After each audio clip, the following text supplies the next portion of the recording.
Hello everybody, Adam Cleary from FourFourTwo here, and Tottenham have gone and signed Timo Werner. And the reaction to that has been something like this. But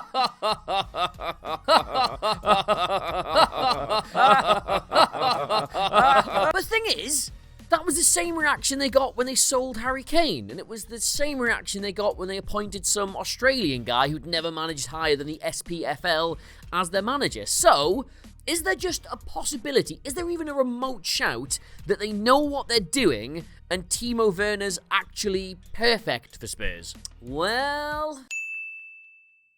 Alright, so before we start, yes, I have a bit of a cold, that's why I sound and look horrendous, but also, crucially, I've got this lifelong condition called content fever, so we move. And secondly, there's no getting away from it, Timo Werner is considered a massive flop in the Premier League because of his time at Chelsea. And that's why you've got, like, eyebrows going all over the place for this transfer, because he's been here before and he wasn't very good. So, A, was he rubbish? Well, yes, he was, but B, why? Well, this is how Tottenham currently set up under Ange Postecoglu most of the time. I think he wants to play a 4-3-3, but obviously they've had loads of absentees and injuries. Maddison's come out of the side, so occasionally you will get it as a 4-2-3-1 with more of a conventional double pivot. I think those two teams have just shown up. They were the last two teams they fielded in the Premier League. And while the central midfield makeup and how the fullbacks interact with that can change, one thing that stays fairly consistent is this left-sided attacker. Now, Ange ball used to mean you took all the width from your wide players, he's fallen over, and they stay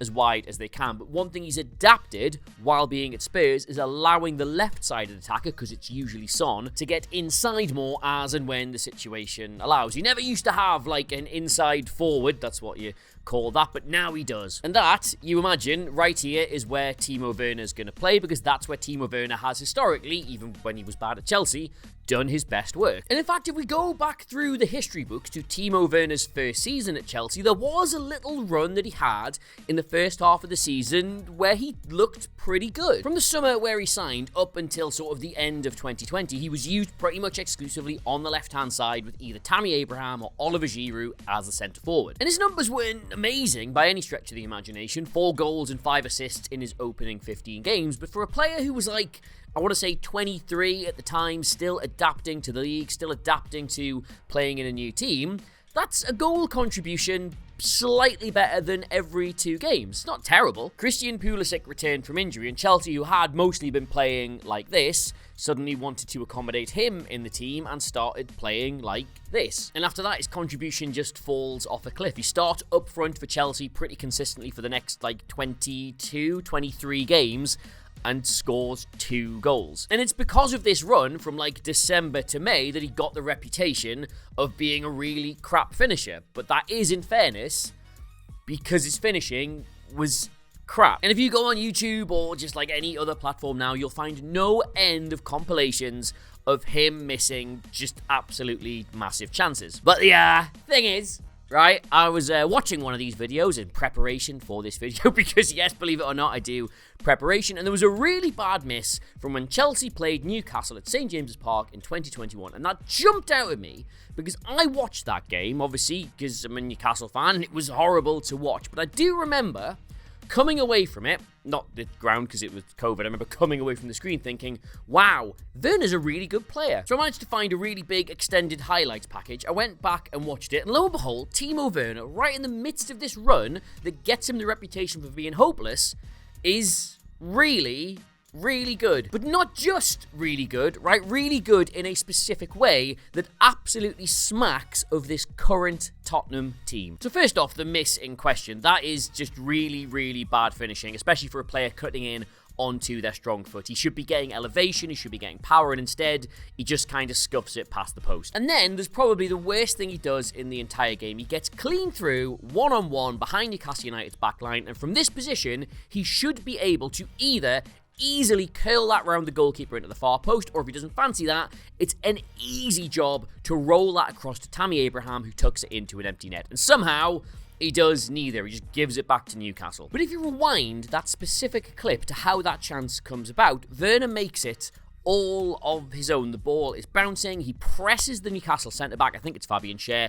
wins the ball and gets through on goal. He works really hard off the ball. And then a little later in the game, he does this. He gets the ball in his own half and he just drives. He runs, he gets between two Newcastle defenders, then baits the third one into coming across just long enough that he can roll a perfect ball into Tammy Abraham's path, and he gets the assist for that. Bad players do not do that. What should be immediately obvious about that is that both of those chances come from the left-hand space. That was one of the few games in that run where he's playing as a centre forward where Abraham started and he was allowed to operate from the left. Now, yeah, all right, this was Newcastle United under Steve Bruce, but it does show that deep down, Werner is a player who can carry the ball excellently, isn't afraid to drive at opponents, and works really hard off the ball. And if there are two things that really do characterise this Ange Postecoglu version of Tottenham, it's a team that isn't afraid to carry the ball, that drives at its opponents, and that works really hard off the ball. I think if we look at the league stats this season for progressive carries, which I'll explain in a second, and take-ons, Tottenham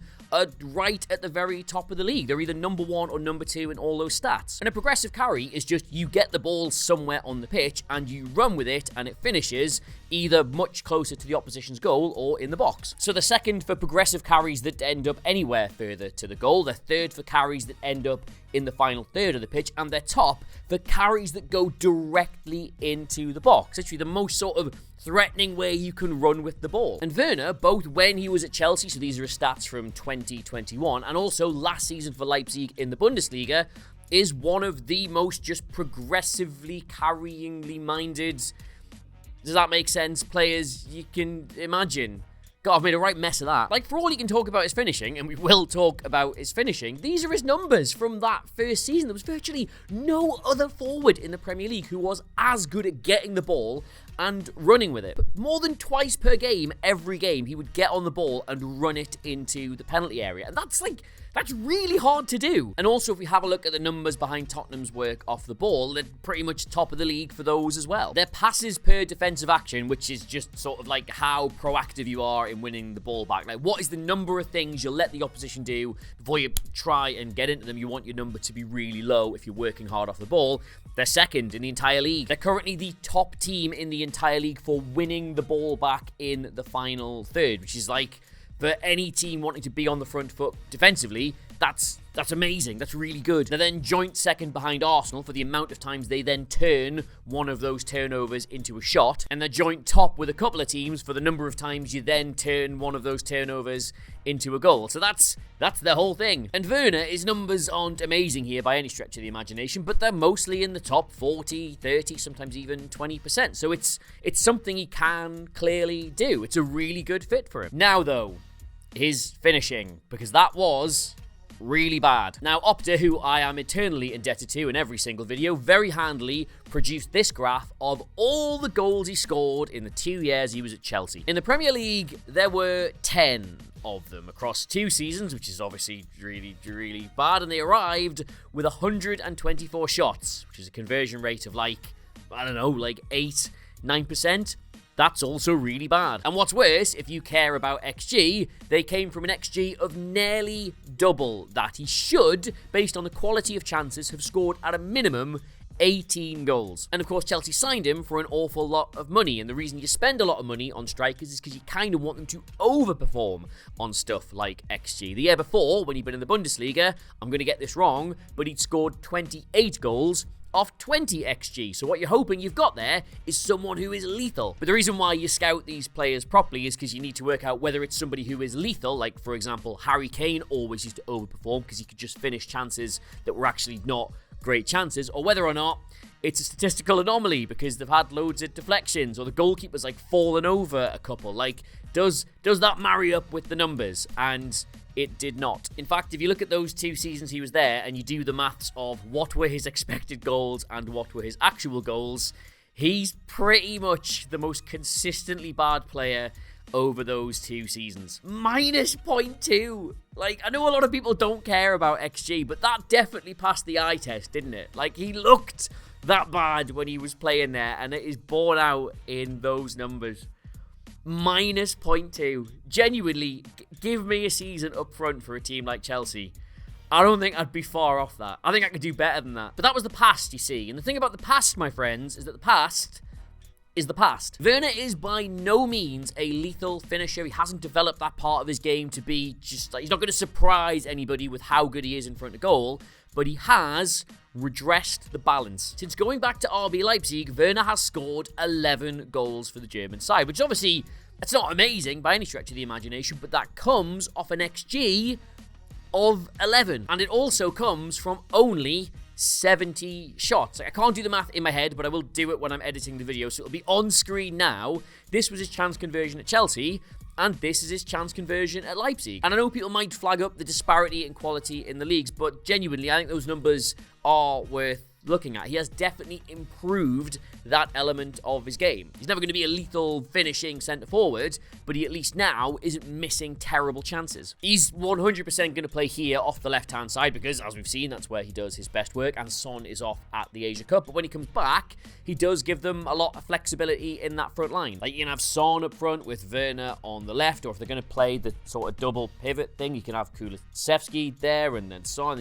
You can mix it up quite a lot. So he's really just versatile as well. And if he's fucking hopeless, then he goes back to Leipzig at the end of the season and we just say there's some kind of curse on him in this country, and And you know what, right? I actually quite like Timo Werner. I think he got slightly unfairly treated when he was at Chelsea. Like, yes, he couldn't finish, but he was a young player, supposedly going to reach these great heights and carry Chelsea on. If you look at the rest of the squad that year, like Tammy Abraham, Callum Hudson-Odoi, Mason Mount, Kai Havertz, Kurt Zouma, there were loads of young players. Pulisic, there were loads of them there who did not go on to be the players we thought they were going to be. So maybe, yes, he was crap in front of goal, but also maybe that was a club that wasn't developing players properly back then. Or ever. Now, before you go, just really quick, 2 seconds. If you have enjoyed this video, this is the kind of thing we do here at 442. We look at the players, we look at the matches, we try and look at as many different clubs as possible, not just the big ones. So please do consider subscribing to us here. We are so close to 500,000 subs that I can taste the champagne that I will get from a motorway service station. So that would help us out absolutely loads, and it really does help us grow the channel. So thank you for listening to that. If you'd like to click the red button, I would be very grateful. Get me on Twitter, X, Instagram, wherever the hell you like, at Adam Cleary, CLERY. The 442 socials are in the corner of the video. The new mag, that's on sale super soon. Alex Ferguson's on the cover for some reason, so do pick that up. And until next time, said all this, Adam Cleary, 442, Timo Werner, goodbye, IMO, and also goodbye, IMO. That was good, that, actually. Bye.